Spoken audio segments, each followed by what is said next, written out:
At least 13 cities are defunding their police departments. Detroit is split on calls to defund the police. We should still defund the police. Activists call on Chicago leaders to defund police in the city's next budget.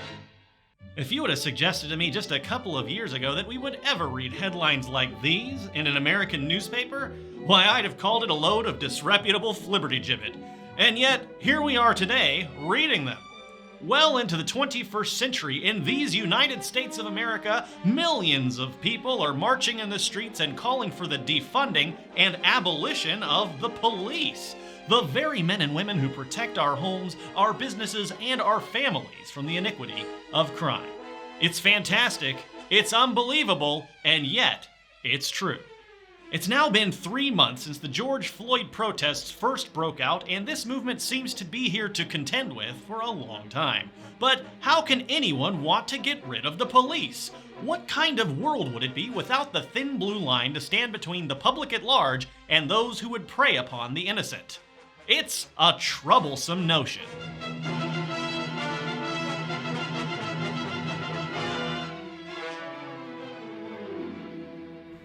To help calm your nerves as we explore these troublesome notions, this film series uses patent-pending Trouble Vision technology. As troublesome ideas begin to build, this meter will fill. And don't worry, once the meter is full, we'll take a break and put your mind at ease. And now, back to your host, fake professor of explainology, American Johnson. Now, before we begin, I want to make one thing very clear. In this presentation series, I'm going to present some ideas to you that you are going to disagree with. I'm going to share information that you will be very skeptical of, and that's A-okay. I don't want or expect you to just believe everything I say without questioning or thinking about it. I don't expect or intend for you to change your mind. All I really hope to do is help you to understand the troublesome notion of police abolition from the perspective of the abolitionist. I'll share the sources for everything I talk about in the description of this video so you can check the facts for yourself and make up your mind on your own. And heck, if you really hate the idea of police abolition, then that should make you want to understand it that much more. After all, it'll be a lot easier to argue against your kids if you understand what police abolitionists are actually arguing for, right? Right. Okay, so before we can talk about police abolition, we have to talk about the police. As you've no doubt been seeing in the news, a lot of folks are pretty angry with the police lately. And why would that be? Well, everyone knows that this specific bout of protests was sparked by the tragic murder of George Floyd. But one thing you have to understand is that George Floyd was just one of countless black people to be murdered by police officers in the last couple of years alone. There are far too many names to read them all, but you can look at the cases of Breonna Taylor, Tony McDade, Jamel Floyd, and Eric Garner for just a few of the more egregious examples. Of course, it's not just black people who've been murdered and assaulted by the police of late. Since these protests began, there have also been countless examples of police brutality being documented on camera against people of every ethnicity, including a 75-year-old white man who was shoved to the ground by 2 police officers in Buffalo, New York. The entire police squad then stepped over his body, showing no concern and even callously shouting out, "He's leaking," as blood poured out of his ears. Members of the press have also been pepper sprayed and tear gassed and beaten by police during these protests. Even military veterans have been victims of police brutality, such as this Navy veteran who was beaten and pepper sprayed for no reason, and an American Vietnam veteran who was pepper sprayed casually by a passing police officer for, again, no reason at all. That's not even getting into the trampling of human rights involving police and federal agents snatching people up in unmarked vans without showing badges or disclosing their names or the agencies they work for or reading anyone their rights. And if you have any doubt that the police have been engaging in brutality during these protests, I encourage you to check out the Twitter feed of a conservative Republican lawyer named T. Greg Doucette, who has been compiling hundreds of videos of police brutality occurring at protests. The links to all of these videos are in the description. Now, you might be feeling upset right now. I'm sure you have some objections, so let's pause now for just a moment, and I hope you'll take a deep breath with me. I understand your objections. It's not just the police being violent. Protesters have been throwing bricks, breaking windows, looting, doing all kinds of violent stuff, right? It's a tough time to be a cop right now, especially if you're in a major city where the riots have been continuous for months on end. Some mistakes are bound to be made, and a few bad apples are bound to crack under that kind of pressure every now and again. Not all cops are bad though, right? Most cops are just trying to serve their communities after all. It doesn't make sense to just fire the entire police force because of a few crooked cops. And this is where I want to introduce to you the very first important concept that you need to understand if you want to fully understand police abolition: systemic violence. The whole idea of systemic violence is that violence occurs, well, systemically. That is to say, individuals who serve the system may or may not intentionally act with violence, but they all serve a system that is inherently violent. This idea of systemic violence leads to the troubling acronym ACAB, which basically means all cops are bad? Now, to say that all cops are bad must certainly seem like an absurd generalization. Of course, every single police officer in the United States of America is not a terrible human being who just revels in violence. Most cops initially join the force because they want to serve others, and a lot of cops do their best to try to help other people in the course of their work. Police abolitionists recognize this. However, police abolitionists argue that it doesn't matter if an individual cop is good or bad as an individual. What matters is that their jobs require them to serve a violent and oppressive institution of systemic violence, which we call the police.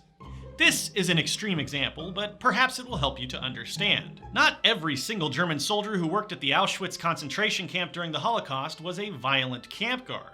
There were German soldiers working as secretaries and mechanics and various other jobs that had nothing to do with murdering or torturing Holocaust victims directly. But I think you would probably agree that everyone who worked at Auschwitz concentration camp was serving a very bad system, and they all had a moral obligation not to serve the system. Now, I'm not equating the police in the USA to the Auschwitz concentration camp. I'm just trying to make you understand that some systems are inherently bad, and working to serve such systems can't be morally justified no matter what the position within the system might be. As it was decided at the Nuremberg trials for Nazis, saying that you were just doing your job or just following orders was no excuse for committing crimes against humanity. It was true then, and abolitionists believe it's true today. So if we can agree that nobody should serve an inherently violent and oppressive system, we next have to decide if the police in the USA are an inherently violent and oppressive system. This is a complicated question, and before we can answer it, we first have to understand why the police exist and what the police force is designed to do. So first, let's take a short walk through the history of American policing. The very first constabulary services in what we now call the USA were actually put together before the American Revolution, and they were set up to protect the institutions of colonization and slavery. Indian constables were set up to police Native Americans in colonial New England in the 1600s, and in 1704, slave patrols were first set up in the Carolina colony. The Indian constables kept the local Native Americans suppressed so that white settlers could expand and solidify their territory. The slave patrols existed to catch escaped slaves and punish them before turning them back in to their masters. These slave patrols lasted for decades until slavery was finally abolished at the end of the Civil War. In their place, the Ku Klux Klan was quickly formed to intimidate and suppress freed slaves. The KKK became notorious for assaulting and lynching black men, often for no reason at all. Throughout this period, the police forces evolved, often directly from the same forces which began as Indian constables and slave patrols, and in much of the South, the KKK had direct ties with early police forces, which would extend well into the 1960s and even persist in some places to this very day. In 1947, it was estimated that 1/4 of the Atlanta Police Department were members of the Ku Klux Klan. Then Mayor William B. Hartsfield decided to let black people join the police force to get more votes from the black residents of Atlanta, and the first black officers were thus commissioned in 1948. However, these black officers were forced to work out of a YMCA gymnasium to avoid conflict with the white officers, and the newly minted black officers were not allowed to arrest white people. The black officers were constantly harassed by white officers who regularly tried to run them over with their vehicles and harassed them incessantly. One white officer even proposed a $200 bounty to anyone who could kill a black police officer. Such racial divisions were not exclusive to the South, mind you. Metropolitan police forces began to be founded in the early 19th century. Boston's police force was founded in 1838, and the New York Police Department was founded in 1845. But even these police forces did not allow any black officers until 1911. W.E.B. Du Bois was a black American social scientist who pioneered some of the world's earliest work on sociological data gathering and analysis, covering subjects such as wealth inequality, race inequality, and crime. Du Bois documented the extensive history of criminalization and unequal treatment of black people under the law in the United States of America. Du Bois pointed out that black people in colonial America were subjected to special trials and punishments that were far more strict and harsh than what white people faced for the same crimes, a tradition which would continue through the centuries and into our present day. Du Bois was one of the first criminologists to use hard data to analyze the criminal justice system. Taking a look at early 19th century prison rates, Du Bois concluded that systemic discrimination existed against black people in the USA as they were arrested for less cause and given longer sentences than whites. Du Bois also did pioneering work on analyzing social conditions and data to try to understand why black people in the USA tended to have higher levels of crime, arrest, and imprisonment than the white population.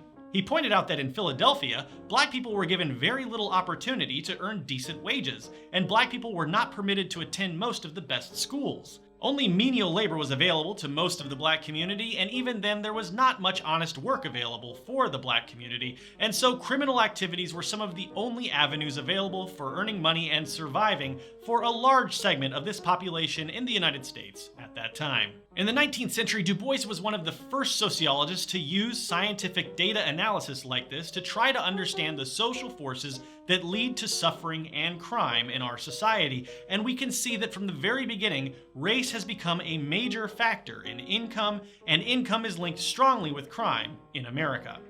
The wealth gap between white and black families is still incredibly apparent throughout American society, with white families having an average net worth of about $171,000, about 10 times higher than a typical black family's net worth of $17,150.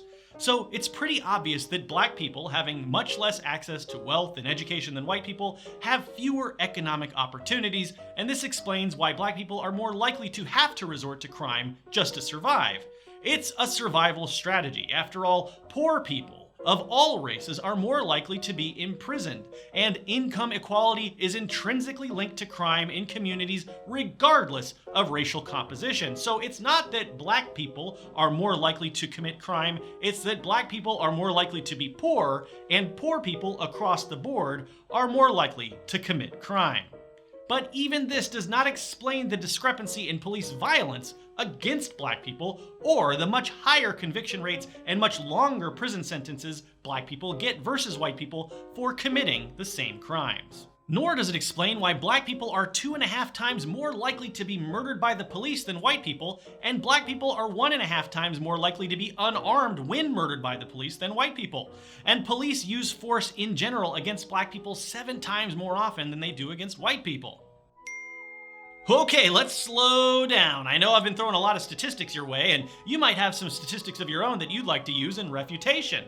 Remember, I'm just trying to help you understand the perspective of police abolitionists who believe that our police system suffers from systemic injustice. But police abolitionists aren't only concerned with race. You see, as black people were suffering under police discrimination in black communities across the United States throughout the 19th and 20th centuries, organized labor activists, mostly immigrants, were also struggling against police injustice. 19th century police forces were commonly used to suppress the working class and the burgeoning organized labor movement of the era. In 1886, the police were used to violently suppress a workers' uprising in Haymarket Square in Chicago. I just happen to have another video that goes into more detail about police suppression during this time, including the full story of the Haymarket Massacre, but for now, suffice to say that the police were instrumental in keeping workers from striking and organizing throughout the 19th and early 20th century.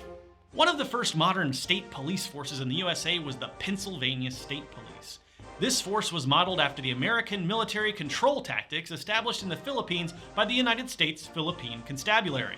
The Pennsylvania State Police existed primarily to suppress foreigners and organized workers. One of the chief priorities of the Pennsylvania State Police was to violently suppress striking and organizing foreign workers in the mines that peppered Pennsylvania. The motto of the Pennsylvania State Police was, "One American can lick 100 foreigners," and they refer to themselves as the Black Hussars and the Cossacks. These police officers were instrumental in keeping foreign workers from practicing collective bargaining or fighting for better work conditions in the mines. It is this kind of suppression based on class that led working class movements of the 19th century to utterly despise the police. Some of the earliest police and prison abolitionists came from these workers' movements, including early anarchists like Pyotr Kropotkin. Whoa, let's take another deep breath.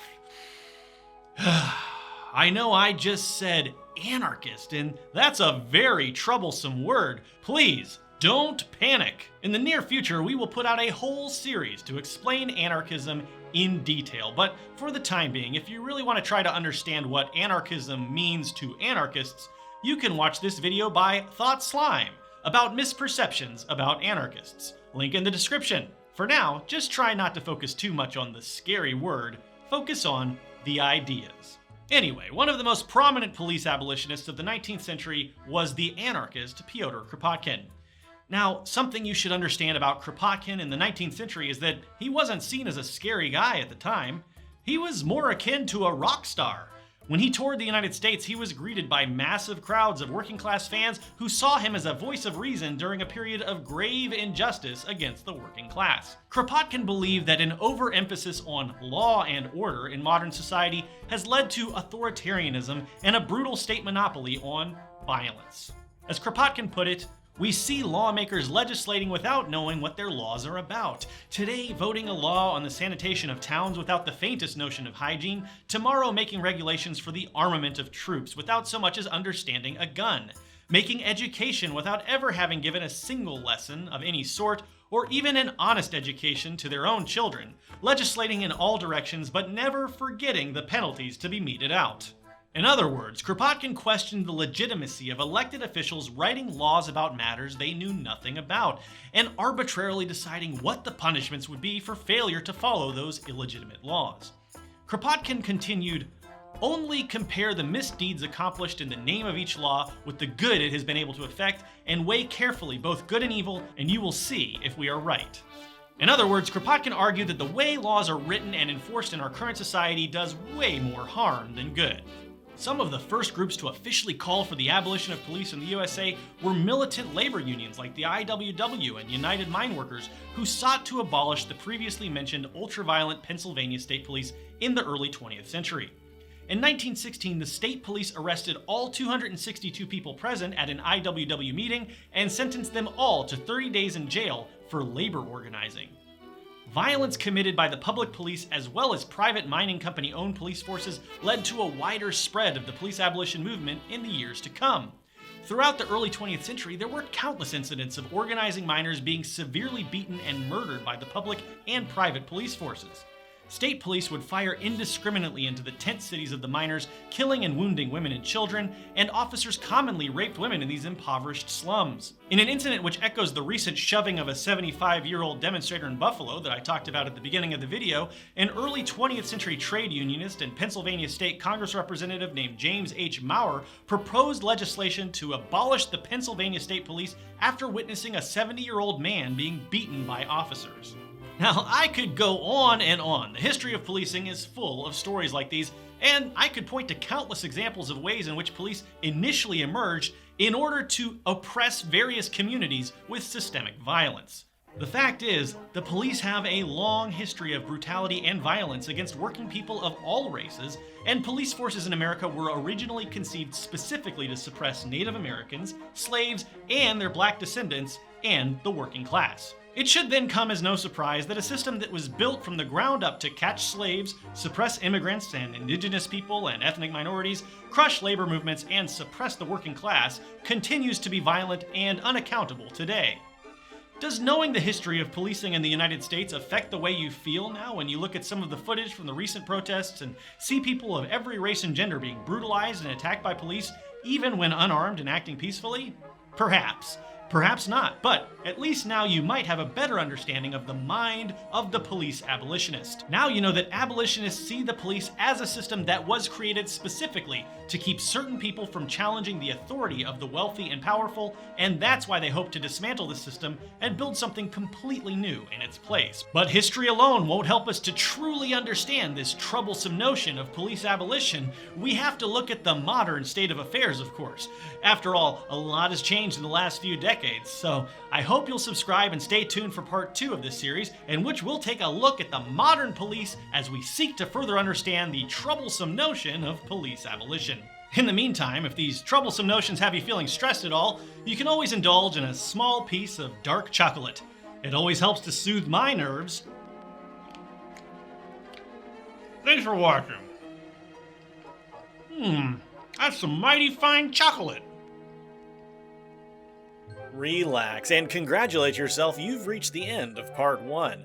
Part 2 will be available shortly on this YouTube channel, but in the meantime, if you would like to investigate this subject further, you can check out videos by Softboy Social Club and Car, links to which I've placed in the description. See you next time on Troublesome Notions.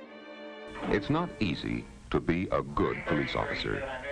The oath he takes is not something he can put on or take off like a coat. It carries grave responsibility. It is accompanied by enormous authority.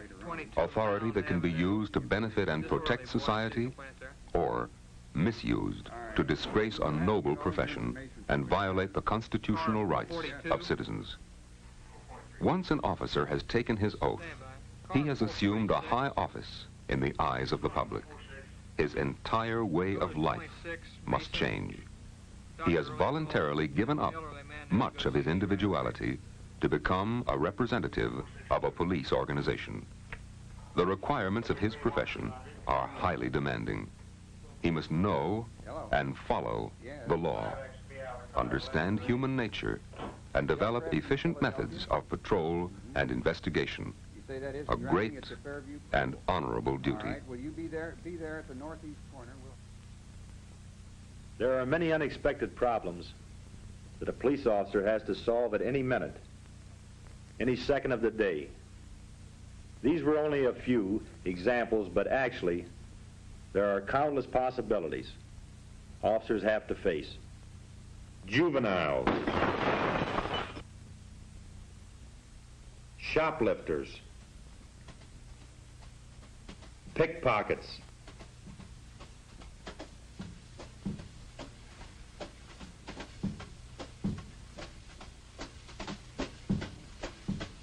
drunks,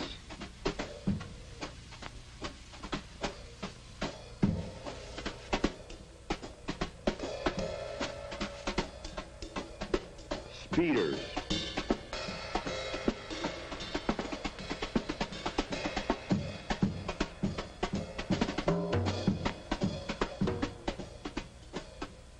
reckless drivers,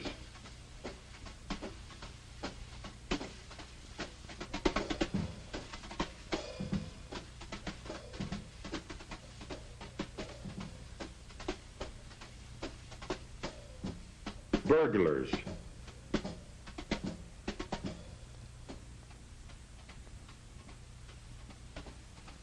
bank robbers, narcotics,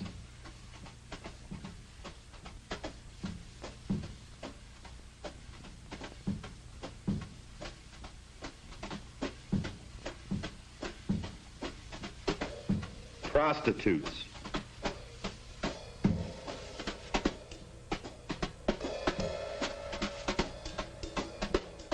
sex deviants,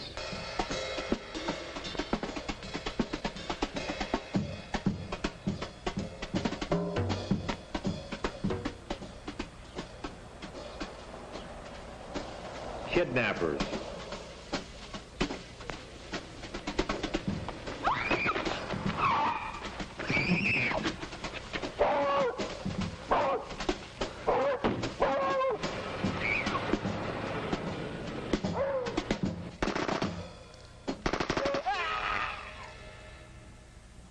murderers, and demonstrators